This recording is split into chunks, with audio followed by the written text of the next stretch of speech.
Hi, everyone, and welcome to weeks 17 to 20. I hope you had an amazing weekend and welcome to June.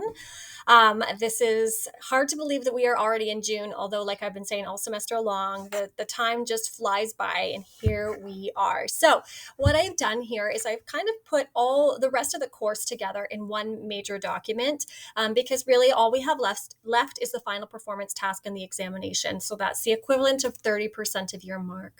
Um, every Sunday at 8 p.m., I will post a new participation activity. And that is, and a short video just to remind you like where you should be at, what you should be doing for the week, the major deadlines. But the videos are will be very short. This one will be quite long because I'm explaining the final performance task. Okay. So, with that all being said, we are starting officially the final performance task today for this course. So, congratulations for getting this far and just continue to work really hard right until the end so that you can finish the course strong and be really proud. There's still 30% of your mark remaining, and that's a sizable chunk. So, just make sure that you are working really hard towards that. So, your participation activity for week 17 is linked in here. Make sure you complete that right away this week, okay?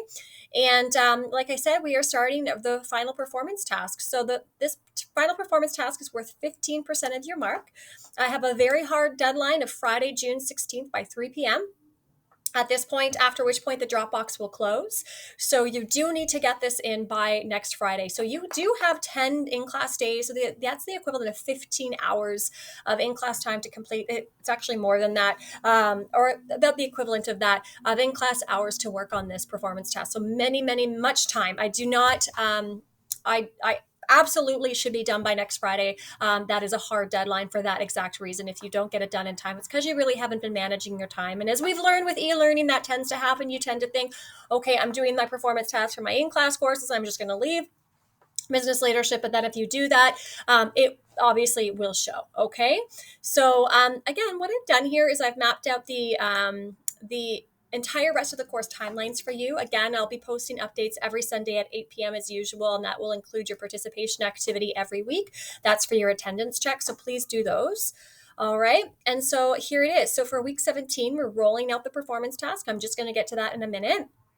All right, and then you've got performance task periods all week and into next week. Your performance task is due next Friday, June 16th at 3 p.m. This is a hard deadline. And then the week following, it's just Monday, Tuesday, Wednesday. We've got your final exam prep, and your exam actually goes live on the Wednesday at 8 a.m. Okay, so I will create an instructional video for next week, which will explain the exam further. But just Cole's notes, you can prepare your examination. You can write your examination anytime between Wednesday, June 21st and Sunday, June 25th at 5 p.m. So I will explain this more in the instructional video for next week because our focus right now is on the performance task. If you go into Dropbox, you will see, sorry, I should have closed this out. If you go into our course Dropbox and you scroll all the way down to the bottom, you'll see a Dropbox for your final performance task. When you open that up, it will look like this. Okay, your performance task for this class is entitled the Business Leadership Portfolio. The purpose of this personal leadership portfolio is for you to showcase all of your accomplishments, personal and professional development skills and experiences as it relates to this course. This is worth 15% of your grade. I am going to be looking for you to emphasize your learning from this course. So I want to see direct connections to the lessons, the TED Talks, the videos, the things that we have discussed in this course. If I see that your answers have been derived from ChatGPT or another outside source like that, it is plagiarism. This is supposed to be personal. I want to see the curriculum, the written assignments, the reading assignments, the textbook work, the TED Talks, okay, the articles. I want to see that reflected in this. Okay, that is the number one goal that you should be striving for throughout this. And of course, your own personal stories from your own personal voice. Okay. All right. So with that being said, this portfolio is also a creative portfolio. You can create this portfolio using, whatever fonts and colors and title pages and what that you want. Create a title page that sort of exemplifies you as a leader, the colors, the visuals, whatever works for you. I want to see that reflected in this personal portfolio. Okay. You are going to include citations for this portfolio when you reference lessons, theory, content for the course, or perhaps any outside research that you might include, okay? So citations and a bibliography are expected. And again, you can directly quote lessons, textbook content that we've done from the readings in this class, totally fine. Slide decks, things like that. Obviously, there might be visuals that you might include too. So all of that would be expected to be cited in Chicago style. Okay. All right. This is very important. I cannot stress this enough. I'm hopefully getting that across. When you create this final performance task, I want you to create a Google document. You're going to share it to me. Okay. Make sure that I can view it. And that is what you're going to copy as a link to Dropbox. You are going to copy the link. So you would do, if this was my performance task, I would go Control C, copy this link, and then submit the link to Dropbox. Okay. The reason for that is twofold. It's just if you embed certain things within your document, I cannot access them if you upload it as a PDF or any kind of file like that. But also it allows me to see your progress as you go throughout the performance task. Okay. So one of the very first things that I should see this week is that you are creating a document and sharing it with me. Okay. That's really important. So important. If you don't do it, I will be extremely upset and I will know you didn't listen to this video. All right. So moving on to the components. This is where we get into the fun. Your portfolio contains, 10 different sections. All right. And you are going to be obviously going through each of these sections throughout your portfolio. Now, your portfolio can be designed however you want it. So you can include headings, subheadings. You can organize it sort of in your own unique way. You can use visuals like pictures, whatever we would like. Okay. It's not a professional essay, please. All right. The very first section requires you to state your personal leadership philosophy. You're going to state one clear statement and explanation of your own personal leadership values and ideas. If you would like some inspiration, if you click on this here, it will actually explain and expand on what a personal leadership philosophy is through Indeed.com. The second section has you connect directly to the styles of leadership that we learned in this course. So you're going to go back to that lesson, okay? And you're going to identify your leadership style. Include your assessments from the personality quizzes that you did. Okay, so you wrote a blog post about this as well.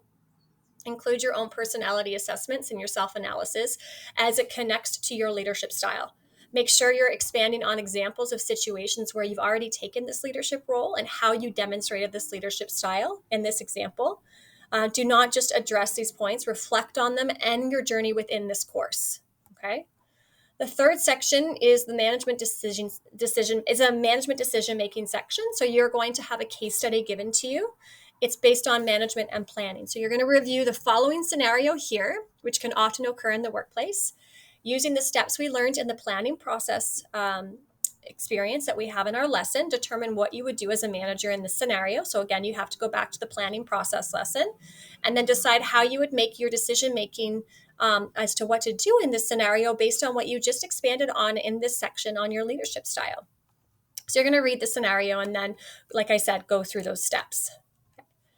For section 4, you're going to focus on management styles and theories. You're going to choose one classical management theory that we learned in class and one modern management theory. You're going to expand on why you feel these two theories best apply to your leadership role that you outlined in section 2. And again, you're going to use personal examples from your real life or a future potential scenario where you will use these theories and how. The 5th section requires you to focus on the 4 functions of management, which we learned in Unit 1. You're going to identify how you've developed managerial skills throughout the course and your life so far in accordance to those 4 functions of management. Provide examples from your participation in school, work, volunteering. You can see this is very personal, right? It's nothing that you can chat GPT out of. You have to use personal stories and experiences, and you have to tie it to the course curriculum. Again, another case study in section 6. This one is focused on motivational theories. You're going to use your knowledge from the motivational theories we learned in this course. So go back to that lesson and you're going to tell me what you would do in this case scenario. So again, it's a case which is going to require you to tell me what you would do as a manager.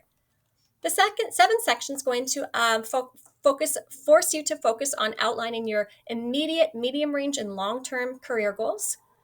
Use a SMART format in your writing that you learned in our rating on planning.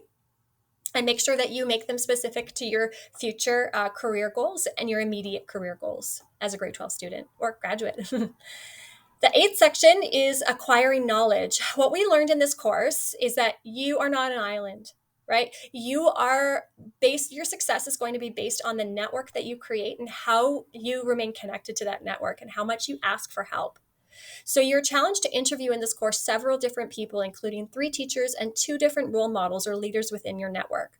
In leadership, we learn that it takes followers to create movements. We cannot reach success alone. We must take every opportunity to connect and learn from others. So with that in mind, I want you to list the 5 different individuals that you interviewed in this course, their relationship to you, and their professional position. If for some reason you neglected to do this because you didn't do the work, you better just find 5 new individuals to interview now. You're going to summarize what did you learn from speaking with them and how will you apply this learning to your goals mentioned above. Feel free to reach back to those people, okay? Talk to them, expand on what they shared with you to add more value to this particular part of the assignment. Okay. In section 9, you have another case study, and this one is going to focus on your learning from human resource management. Using your knowledge of HR management, outline what you would do as a hiring manager in this particular case.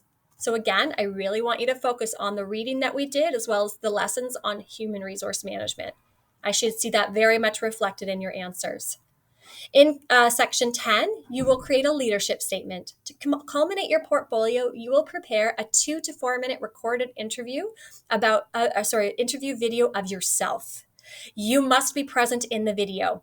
Okay, you will insert a direct link to the video within your portfolio. And because you are submitting the link of your portfolio as your submission in Dropbox, I should have no problem opening up this video.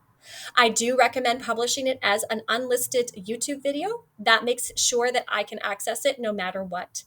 You have to be physically present in this video. Do not read off of a script. Be enthusiastic, be professional, treat it like this is a true interview situation, okay?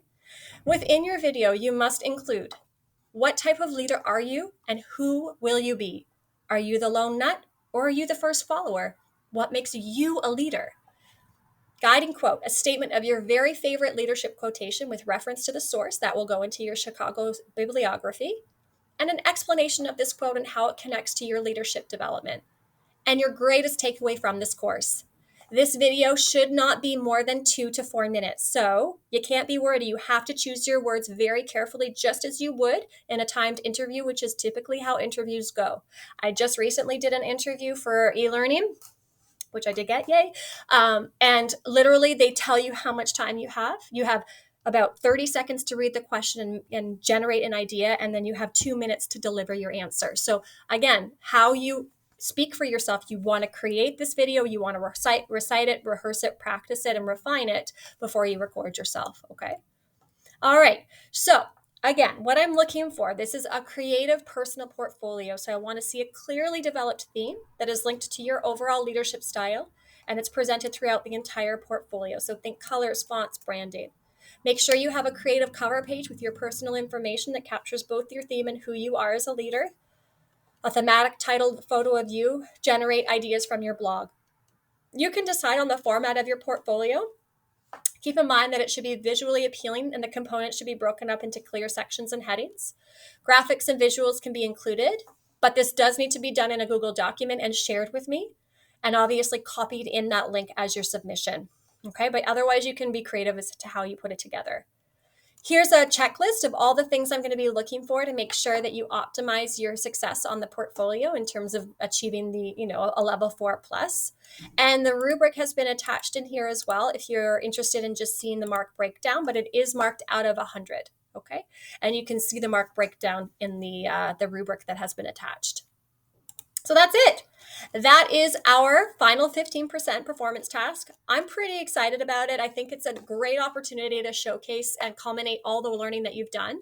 If you've worked hard throughout this whole semester, you can just go back to a lot of the work you've already created and pull from that. Obviously, using personal examples, fine-tuning it. That video I'm really going to be looking at. I really want you to put your best foot forward in that 2 to 4 minute video. I want to see your personality shine through. I want it to be personal and professional professional, and I'm excited to see you on the screen as I have been trying to do for you all semester. Okay, if you have any questions, do not hesitate to ask. Just send me an email. We can pop into a Google Meet. We can go through things. Please make sure you're following the instructions. And remember, that is a hard deadline. By Friday, June 16th at 3 p.m., the Dropbox will close. Okay, good luck, everyone. Super excited to see what you come up with. Have a great week.